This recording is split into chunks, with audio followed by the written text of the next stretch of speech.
Right. ఇక్కడ మరొక అంశం చూసుకోవచ్చు. తెలంగాణ వ్యాప్తంగా ఉన్నటువంటి నామినేటెడ్ పదవులకు ఫుల్ డిమాండ్ పెరిగిపోయింది. ఎందుకంటే దీనికి సంబంధించి కార్పొరేషన్ పదవులు మొత్తం కూడా ఈ రోజు నిన్నటితో ముగిసినట్టు తెలుస్తోంది. ఆ పదవి కాలం మొత్తం ముగిసింది. మళ్ళీ కొత్త వాళ్ళకి ఎవరికి ఇవ్వబోతా ఉన్నాడా ఏంటి అని చెప్పేసి కూడా చాలా మంది ఆశావాహులు కాంగ్రెస్ పార్టీలో ఎప్పటి నుంచో పనిచేసినటువంటి ఆ సీనియర్ కార్యకర్తలందరూ కూడా ఎదురు చూస్తూ ఉన్నారు. దీనికి సంబంధించి డిమాండ్ పెరిగిపోయిందట. ఒక్కో పదవికి ₹1.25 కోటికి పైన నామినేటెడ్ పదవులకు ఫుల్ డిమాండ్. సొమ్ము చేసుకుంటున్న కొంతమంది నేతలు, కీలక నేతల పేర్లు చెప్పి ₹లక్షల్లో వసూలు. కాంగ్రెస్ అధిష్టానానికి భారీగా ఫిర్యాదులు. రాజకీయాల్లో ఎదిగేందుకు నామినేటెడ్ పదవి ఒక మెట్టుగా ఉపయోగపడుతుంది. దీంతో ఆ పదవులు సంపాదించాలని చాలా మంది ప్రయత్నాలు చేస్తుంటారు. ఆశావాహులేని లోని ఆ బలహీనతనే కాంగ్రెస్ లోని కొందరు లీడర్లు సొమ్ము చేసుకునే పనిలో పడినట్లు ప్రచారం జరుగుతున్నది. నామినేటెడ్ పోస్టులు ఇప్పిస్తానంటూ భారీ ఎత్తున డబ్బులు వసూలు చేస్తున్నట్లు ఆరోపణలు వస్తున్నాయి. కోరుకున్న పదవి ఇప్పిస్తాని ఆశ చూపి లక్షల్లో అడ్వాన్సులు తీసుకున్నట్లు చర్చ జరుగుతున్నది. దీంతో ఈ విషయాన్ని కొందరు పార్టీలోకి కీలక నేతల ఫిర్యాదు చేసినట్టు సమాచారం. ఇటీవల పదవి కాలం ముగిసిన 37 కార్పొరేషన్లతో పాటు ఖాళీగా ఉన్న మరికొన్ని సంస్థల చైర్మన్లు, వైస్ చైర్మన్లు నిర్ణయించేందుకు ప్రభుత్వం కసరత్తు ప్రారంభించింది. దీనికి సంబంధించి ఏం జరుగుతుందట అంటే ఏదైతే నామినేటెడ్ పదవులు కావచ్చు, లేకపోతే కార్పొరేషన్ 37 కార్పొరేషన్ పదవులు అంటే దీనికి సంబంధించి ఫిషరీ చైర్మన్ కావచ్చు, లేకపోతే మున్సిపల్ సంబంధించిన చైర్మన్ కావచ్చు, హుడా కావచ్చు, దీనికి సంబంధించి ఎన్నో రకాలుగా అంటే గ్రంథాలయ చైర్మన్ కావచ్చు, అలాగే వైశ్య కార్పొరేషన్ చైర్మన్ కావచ్చు, ఈ విధంగా 37 కార్పొరేషన్ చైర్మన్ల పదవి కాలం నిన్నటితో అయిపోయింది. దీనికి సంబంధించి కొత్తగా ఎవరిని ఇవ్వబోతున్నారని చెప్పేసి కొత్తగా మాకే కావాలంటూ కూడా ఎంతో మంది కార్యకర్తలు ఇప్పుడు మేము కూడా చైర్మన్ పదవి మేము ఈ స్థాయికి ఎదగాలనుకుంటున్నాం కాబట్టి అని చెప్పేసి ఆ 37 మంది కార్పొరేషన్ల సీట్లకు చాలా మంది కూడా క్యూ కట్టినట్టు తెలుస్తుంది. క్యూ కట్టిన వారిని వీళ్ళు క్యాచ్ చేసుకోవడానికి కొంతమంది సీనియర్ నాయకులు అంటే నేను ఈ కార్పొరేషన్ పదవి ఇప్పిస్తాను, నాకు ఇన్ని డబ్బులు ఇవ్వు అంటూ లక్షలు కోట్లలో వసూలు చేసినట్టు తెలుస్తుంది. పూర్తిగా ½ కోటికి పైనే కూడా ఒక్కొక్క కార్పొరేషన్ సీటు కూడా ఇక్కడ డబ్బులు ఇస్తా ఉన్నారు. కొందరు ఆశావాహులుగా ఉన్నటువంటి వ్యక్తులు లక్షల్లో అడ్వాన్సులు ఇస్తా ఉన్నారు కొంతమంది వ్యక్తికి. కానీ అడ్వాన్సులు ఇచ్చినా కూడా కనీసం ఫాయిదా లేకుండా పోతుందంటూ కూడా వాళ్ళు ఆవేదన వ్యక్తం చేస్తున్నారు. ఒకసారి డీటెయిలింగ్గా మాట్లాడుకునే ప్రయత్నం చేస్తే రైట్. ఆశావాహుల జాబితాను అటు ప్రభుత్వం ఇటు పార్టీ వర్గాలు విడివిడిగా తయారు చేసినట్టు తెలిసింది. త్వరలో అర్హులను ఎంపిక చేసి జాబితాను ప్రకటిస్తారని జోరుగా ప్రచారం సాగుతున్నది. ఒక్కో పదవికి సుమారు 50 మంది వరకు పోటీ పడుతున్నారు. పదవి దక్కించుకునేందుకు ఎవరికి వారే పెద్ద ఎత్తున లాబింగ్ చేస్తున్నారు. తమకు సన్నిహితులైన మంత్రులు, ఎమ్మెల్యేలు, ఎంపీలు సిఫార్సు లెటర్లు తీసుకుంటున్నారు. ఢిల్లీకి వెళ్ళి పరిచయం ఉన్న ఏఐసీసీ నేతల ద్వారా రాష్ట్ర నేతలకు ఫోన్లు చేయించే పనిలో ఉన్నారు. ఇన్ని చేసినా పదవి వస్తుందనే నమ్మకం మాత్రం కుదరడం లేదు. ఇదిలా ఉంటే ₹1.5 కోటి ఇస్తే పదవి పక్కా అంటూ కొందరు సీనియర్ నేతల మాటలకు ఆశావాలు ఆకర్షితులై డబ్బులు ఇస్తున్నట్లు ప్రచారం జరుగుతున్నది. అయితే అన్ని పదవులకు ఒకే రేటు లేదు. కొన్ని కీలకమైన పదవులకు ₹1 కోటి పైనే రేటు చెబుతున్నట్టు టాక్ ఉంది. దీనికి సంబంధించి ఎంతో మంది ఆశావాహులు అంటే మాకు ఈ పదవులు కావాలని చెప్పేసి ఆశావాహులు ఎదురు చూస్తూ ఉన్న క్రమంలో దీన్ని క్యాచ్ చేసుకోవడం కోసం సీనియర్ నేతలు ½ కోటికి పైగా కూడా వీళ్ళ దగ్గర డబ్బులు తీసుకున్నట్టుగా కూడా తెలుస్తా ఉంది.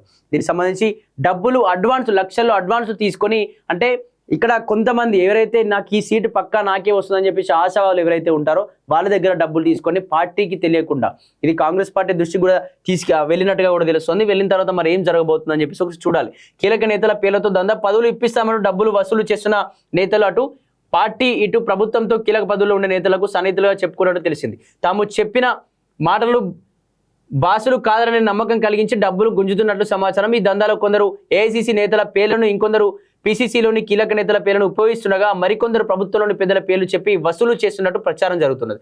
అయితే మొత్తం సొమ్మును ముందే ఇవ్వాల్సిన అవసరం లేదని వెసులుబాటు ఇస్తున్న మధ్యవర్తులు అడ్వాన్స్లో కొందరు నుంచి ₹10 లక్షలు, మరికొందరు వద్ద ₹1,00,000 వరకు వసూలు చేసినట్టు సమాచారం. ఈ దందాను గుర్తించిన కొందరు నేతలు అటు పార్టీ ఇటు ప్రభుత్వం పెద్దలకు ఫిర్యాదు చేసినట్లు తెలిసింది. దీంతో నామినేటెడ్ పదవుల పేర్లతో జరుగుతున్న దందాలో భాగస్వామ్యం ఉన్న నేతలు పేర్లను పార్టీ ప్రభుత్వం పెద్ద ఎత్తున ఆరాధిస్తున్నట్టు సమాచారం.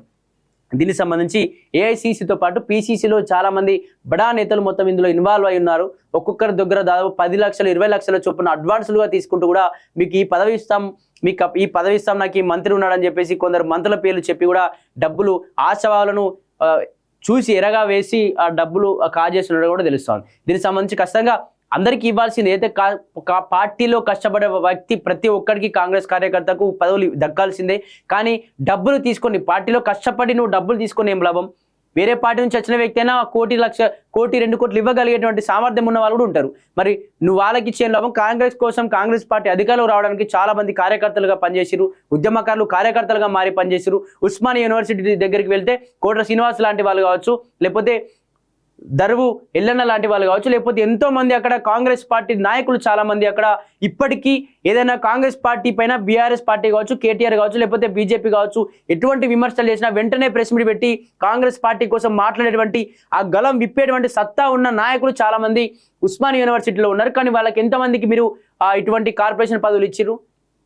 చేతులపైన లెక్క పెట్టారు. అసలు మీరు ఎంతమందికి పనికి వచ్చే వాళ్ళకి కావచ్చు, ఉపయోగపడే వాళ్ళకు మీరు ఎంతమందికి కార్పొరేషన్ పదవులు ఇచ్చారు? ఇప్పుడు కార్పొరేషన్ పదవుల్లో చేతులపైన లెక్క పెట్టచ్చు ఎంతమంది మాత్రమే ఈ ప్రభుత్వం ఇచ్చేటువంటి పథకాల గురించి కావచ్చు, ప్రభుత్వం చేసినటువంటి ఈ ప్రజా పాలన గురించి కావచ్చు మాట్లాడే సత్తా ఉన్నటువంటి లేకపోతే సబ్జెక్ట్ ఉన్నటువంటి వాళ్ళు ఎంతమంది కాంగ్రెస్ పార్టీలో మీరు ఆ పదవులు ఇచ్చారు ఒక్కసారి చేతులపైన లెక్క పెట్టచ్చు. కొంతమంది మాత్రమే కాంగ్రెస్ పార్టీ గురించి మాట్లాడేటువంటి సత్తా, కొందరికి అసలు మాట్లాడడం కూడా రాదు. అటువంటి వ్యక్తులకు మీరు పదవులు ఇచ్చి ఏం లాభం? కాంగ్రెస్ పార్టీ గురించి మీ పార్టీ గురించే కావచ్చు, లేకపోతే మీ రేవంత్ రెడ్డి గారి గురించి కావచ్చు మాట్లాడేటువంటి, లేకపోతే మరొకసారి అధికారంలోకి రావాలంటే ఇటువంటి మాట్లాడే వాళ్ళు లేకపోతే మరొకసారి కాంగ్రెస్ పార్టీని ఎవరు పట్టించుకుంటారు? మళ్ళీ 20-30 సంవత్సరాలు మళ్ళీ వెనక్కిపోయేటువంటి పరిస్థితులు రాబోతా ఉన్నాయి. నిజంగా ఉస్మానియా యూనివర్సిటీ వేదికగా చాలా మంది కాంగ్రెస్ పార్టీ కోసం ఇప్పటికీ కార్యకర్తలుగా పనిచేస్తున్న వాళ్ళు ఉన్నారు. వాళ్ళకి పదవులు ఇవ్వండి, వాళ్ళకి పదవులు ఇచ్చి వాళ్ళకి గౌరవించుకోండి. వాళ్ళని గౌరవించుకుంటే ఉస్మానియా యూనివర్సిటీలో విద్యార్థి నాయకులను గౌరవించుకుంటే ఎంతో మంది అటువంటి విద్యార్థి నాయకులు పుట్టుకొస్తారు. మీరు కాటికి దగ్గర ఉన్న వాళ్ళను రేపు మాపో ఇంకా 30 ఇంక 20 ఏళ్ళు అయితే పోయే వాళ్ళు ఇటువంటి వ్యక్తులకు మీరు కార్పొరేషన్ పదవులు ఇచ్చి అసలు ఏం మీ పార్టీకి ఏం చెప్పబోతున్నారు? అంటే పార్టీని మీరే మీ చేతులారా భూస్థాపితం చేయించుకోబోతున్నారా? సరే మీ చేతుల మీదనే అసలు పార్టీని కనుమరుగు చేసుకోబోతున్నారా? ఇప్పుడు మీ పార్టీకి కావాల్సింది ఎవరు? యువ నాయకులు కావాలి. ఇటువంటి యువ నాయకులు ఉస్మానియా వేదికగా చాలా మంది ఉన్నారు. ఆ వ్యక్తులు ఉస్మానియా వేదికగా ఉన్నటువంటి వ్యక్తులు ఎంతో ఎదురు చూస్తున్నారు. మాకు ఏదో పదవి రాకపోతుందా ఏదో రోజు, ఇంకా 2 సంవత్సరాలు మేము అధికారంలో ఉండబోతాం, 2 సంవత్సరాల్లో మేము ఇన్నేండుగా కష్టపడేటువంటి ఆ 2 సంవత్సరాల్లో మేము తీర్చుకోలేకపోతామా, మాకు ఆ గౌరవం దక్కకపోతా అని చెప్పేసి ఎంతో మంది ఎదురు చూస్తున్నారు. వాళ్ళకు పదవులు ఇవ్వండి. యువత ఇప్పుడు ముఖ్యం, మీ పార్టీకి యువత ముఖ్యం. ఎందుకంటే భవిష్యత్తులో మొత్తం యువతదే అధికారంలో ఉంటుంది కాబట్టి ఆ యువతకు ఇచ్చేటువంటి యువతకు గౌరవం ఇవ్వండి. వాళ్ళు ఎంతమంది అయితే మీ కాంగ్రెస్ పార్టీ కోసం కష్టం చేశారో కష్టపడే వాళ్ళకి పదవులు ఇవ్వండి. కానీ డబ్బులు ఇస్తేనో, లేకపోతే ఇతను మంత్రి కుటుంబం నుంచి వచ్చినానో, లేకపోతే ఇతను మంత్రి చెప్తే మంత్రి ఇచ్చినటువంటి లిస్టులో ఇతని పేరుందనో పనికిరాని వాళ్ళకి పదవులు ఇచ్చే వాళ్ళు, మీ కాంగ్రెస్ పార్టీకి పనికొచ్చే వాళ్ళు, మీ కాంగ్రెస్ పార్టీని మళ్ళీ అధికారంలోకి తెచ్చేటువంటి సబ్జెక్టు సత్తా ఉన్నటువంటి వ్యక్తులకు చాలా మంది ఉన్నారు. వాళ్ళకు పదవులు ఇవ్వండి. కానీ కాలు జాబితాలో పదవులు ఇస్తే ఖచ్చితంగా కాంగ్రెస్ పార్టీ మరొకసారి మళ్ళీ వెనక్కి పోయేటువంటి అవకాశం ఉంటుంది. ఒకసారి కాంగ్రెస్ పార్టీ కూడా ఆలోచన చేయాలి, అసలు ఎవరికి పదవులు ఇస్తున్నాం, ఏం చేస్తున్నాం, అసలు ఈ పదవులు ఇచ్చిన వాళ్ళు మాకోసం ఇంతకుముందు మీరు 37 మందికి పదవులు ఇచ్చారు నామినేటెడ్ పోస్టులు. మరి వాళ్ళు నిజంగా పనికొచ్చే విధంగా మీకు పనిచేసిరా, లేకపోతే వాళ్ళ కోసమే వాళ్ళ డబ్బులు ఎన్నికేసుకోవడం కోసం పనిచేసిరా? ఒకసారి ఎంక్వైరీ చేయండి, ఎవరెవరి కోసం పనిచేసిరు. సరే నిజంగా ప్రజల కోసం పనిచేసే వాళ్ళు మళ్ళీ కొనసాగించండి, కొత్త వాళ్ళకి మళ్ళీ అవకాశాలు ఇవ్వండి వేరే స్థానాల్లో. కానీ ఈ విధంగా చేస్తే కాంగ్రెస్ పార్టీ నిలబడుతుంది. కానీ లేకపోతే ఖచ్చితంగా మళ్ళీ కాంగ్రెస్ పార్టీ 20 ఏళ్ళుగా 50 ఏళ్ళు కూడా వెనక్కిపోయే అవకాశం ఉంటుంది.